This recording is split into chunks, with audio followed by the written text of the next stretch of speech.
దేవునికి స్తోత్రము. అనుదిన వాక్య ధ్యానమనక ఈరోజు 2025 సంవత్సరము జూలై నెల 13వ తారీఖు.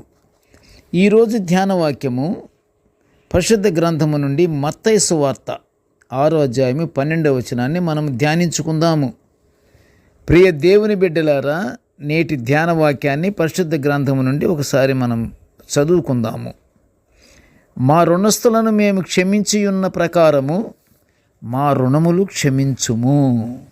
ప్రియ దేవుని బిడ్డలారా, ఈరోజు ధ్యాన వాక్యము ప్రభువు నేర్పిన ప్రార్థనలోని క్షమాగుణం గురించి ధ్యానించుకుంటున్నాము. పరిశుద్ధ గ్రంథములో ప్రేమ గురించి ఎంత విలువ ఇవ్వబడిందో క్షమించుట కూడా అంతే విలువ కలిగి ఉంది. అంటే ప్రేమ ఆజ్ఞలలో చాలా ఇంపార్టెంట్ అయినటువంటిది ప్రేమ. ఆ ప్రేమతో సరి సమానంగా ఉన్నటువంటి ఈ యొక్క మాట క్షమాగుణము చాలా గొప్పది. అందుకని పరిశుద్ధ గ్రంథములో ప్రేమ గురించి ఎంత విలువ ఇవ్వబడిందో క్షమించుటకు కూడా అంతే విలువ కలిగి ఉందంటాడు. క్షమించడము పరిశుద్ధ గ్రంథములో అనేకులు పాటించినట్లు మనము పరిశుద్ధ గ్రంథము నుండి తెలుసుకుంటున్నాము. ఎలాగంటే మనము ఆ విషయాన్ని ధ్యానించుకునే ముందు క్లుప్తముగా గొప్పగా క్షమించిన వారిని కొందరిని మనం జ్ఞాపకము చేసుకుందాము. జ్ఞాపకము చేసుకున్నటంటే మనం వాళ్ళని గుర్తు చేసుకుందాము. గొప్పగా క్షమించిన వాళ్ళు పరిశుద్ధ గ్రంథములో ఎంతమంది అయితే ఉన్నారో వారిలో ముఖ్యమైన వాళ్ళని ఇప్పుడు మనము ధ్యానించుకుందాము. వాళ్ళని గుర్తు చేసుకుని దేవుని మహిమపరుచుకుందాము. ప్రియ దేవుని బిడ్డలారా, యాకోబు అతని సహోదరుడైన ఏశావును మోసగించి అతని ఆశీర్వాదాలన్నిటినీ దొంగిలించినట్లు పెద్దవాడైన ఏశావు ఎరిగి ఉన్నవాడైనను కొన్ని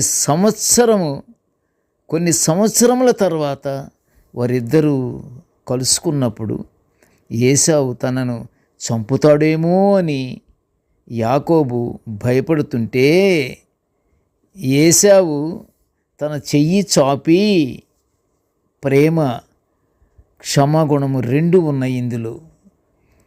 యాకోబు భయపడుతుంటే ఏశావు ఆయన చెయ్యి చాపి యాకోబును ప్రేమతో తన దగ్గరకు తీసుకున్నాడు.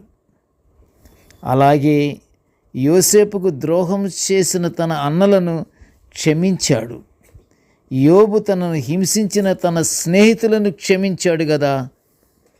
అంతేకాదు ప్రియ దేవుని బిడ్డలారా, హోషేయ ప్రవక్త తనకు ద్రోహం చేసిన తన భార్యను క్షమించలేదా?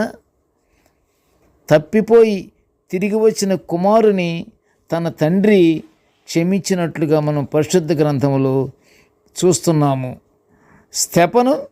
స్తెఫను తనకు మరణశిక్ష వేసిన వారిని క్షమించాడు. అంతేకాదు ప్రియ దేవుని బిడ్డలారా, ఆదిమ క్రైస్తవులు తార్సువాడైన సౌలుచే హింసింపబడినను వారంతా సౌలును క్షమించారు. క్షమాపణను నేర్పిన యేసుక్రీస్తు మానవ పాపముల కొరకు విమోచన అనే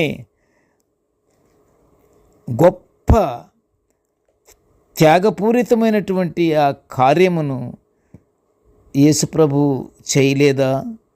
శిలువ మీద ఆయన అమూల్యమైన రక్తాన్ని పాప విమోచనకై చిందించలేదా? మనకి విమోచన అనుగ్రహించుటకు తానే శిలువపై రక్తము చిందించిన విషయము ఎంత గొప్ప ప్రేమ! ప్రభువారిని శిలువ మీద వేసే ముందు ఎన్ని దెబ్బలు కొట్టారు, ముఖం మీద ఉమ్మి ఊశారు. అలాగే మేకులతో చేతులను పాదాలను దిగబొడిచారు. కావున ప్రియ దేవుని బిడ్డలారా, మనలో మనకు విరోధముగా ఉన్న వారిని ప్రేమగల హృదయులై ప్రభువు మనలను క్షమించిన ప్రకారము మనము ఒకరినొకరు క్షమించుకోవాలని పౌలు గారు ఎఫెసీ సంఘానికి వ్రాసిన పత్రికలోని 4వ అధ్యాయము 32లో సంఘాన్ని కోరినట్లు రాయబడి ఉన్నది.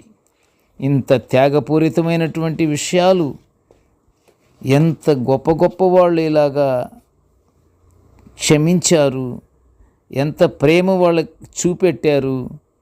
మరి విరోధముగా ఉన్న వారితో ఎందుకు ఇంకా కష్టతరమైనటువంటి పన్నాగాలు పన్నుకుంటూ ప్రతి మానవుడు దేవునికి విరోధముగా చేయుచున్న పనికి దేవుడు చూస్తూనే ఉన్నాడు, పిలుస్తూనే ఉన్నాడు. చేతులు చాపి ఆయన ఆహ్వానిస్తున్నాడు. ఎంత జాలిగల ప్రేమ మానవులలో ఉన్నదా? ఒక్కసారి విమర్శించుకోవాలి. మనము ఒకరినొకరు క్షమించుకోవాలని పౌలు గారు చెప్పిన మాటని మనము జ్ఞాపకం ఉంచుకోవాలి. కావున ప్రియులారా, మనము మంచిగా క్షమించే మనుషులుగా ఉండుటకై ప్రభువుకు మన ప్రార్థన చేసి మనలో ఉన్నటువంటి కఠినమైన మనసును తీసివేయమని మనం ప్రభువుని అడిగి మనము పరలోక ఆశీర్వాదాలు పొందుకుందాము. ప్రార్థన చేసుకుందాము. కృపగల తండ్రి, జీవంగల నాయనా, నీకు స్తోత్రాలు అయ్యా. నీ దివ్యమైన వాక్యాలను మేము నిత్యము ఇలా ధ్యానించుకునే గొప్ప భాగ్యాన్ని మాకు అనుగ్రహించినందుకు నీకు ఘనమైన స్తోత్రములు తండ్రి. నీటి ధ్యాన వాక్యమును వినుచున్న ప్రతి బిడ్డను ఆశీర్వదించయ్యా. ఇదిగో తండ్రి, ప్రతి ఒక్కరూ తండ్రి కఠినమైన మనసుతో ఉన్నటువంటి వాళ్ళని దర్శించు నాయన. వారి మనసుల్లో తండ్రి నాయన సరళము స్వచ్ఛమైనటువంటి మనసును అనుగ్రహిస్తూ వారికి శుద్ధ హృదయాన్ని నువ్వు అనుగ్రహించు తండ్రి. నీకు స్తోత్రములు నాయన. క్షమించే గుణాన్ని ప్రతి బిడ్డకు దేవా నువ్వు అనుగ్రహించు నాయన. ప్రతి బిడ్డ తండ్రి ప్రతి ఒక్కరితోనూ ప్రేమ కలిగి జీవించే భాగ్యాన్ని అనుగ్రహించయ్యా. నీ స్తోత్రాలు తండ్రి.